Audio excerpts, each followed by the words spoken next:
भइल अभी गावना रहे तकिया नए बिछावना।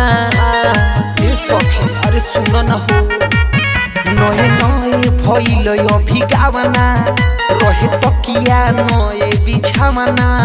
सखी मुँह देखाई मिठाई पर खुशी लइले बा।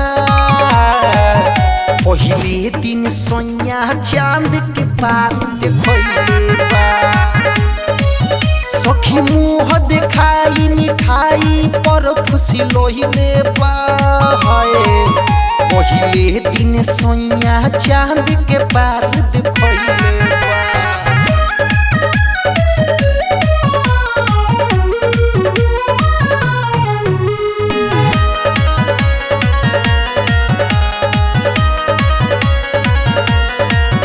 तनिको ना कोइले सबर पूरी रात मचवले गदर। लागे कहियो ना मिली तनिको ना हटवले चदर। अरे पूरा गर्दा कइले भाई सखी। तनिको ना कोइले सबर पूरी रात मचवले गदर।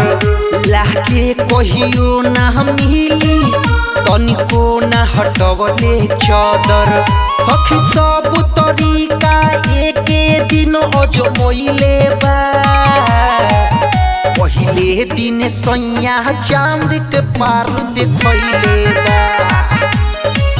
सखी मुँह देखाई मिठाई पर खुशी लइले बा। पहिले दिन सैया चांद के पार देखइले बा।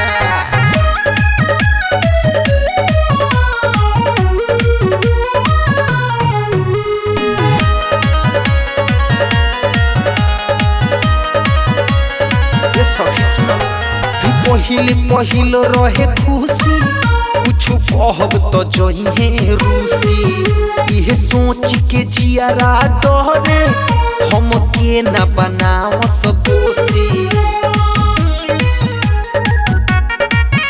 अभी पहिले पहिल रहे खुशी कुछ कहब तो जइहे रूसी। इहे सोच के जियारा डरे हम के न बनाव दोषी। इहे मौका के फायदा पाके पिया बाबू पहिले बा। पहिले दिन सैया चांद के पार देखइले बा। सखी मुँह देखाई मिठाई पर खुशी लइले बा। पहिले दिन सैया चांद के पार देखइले बा।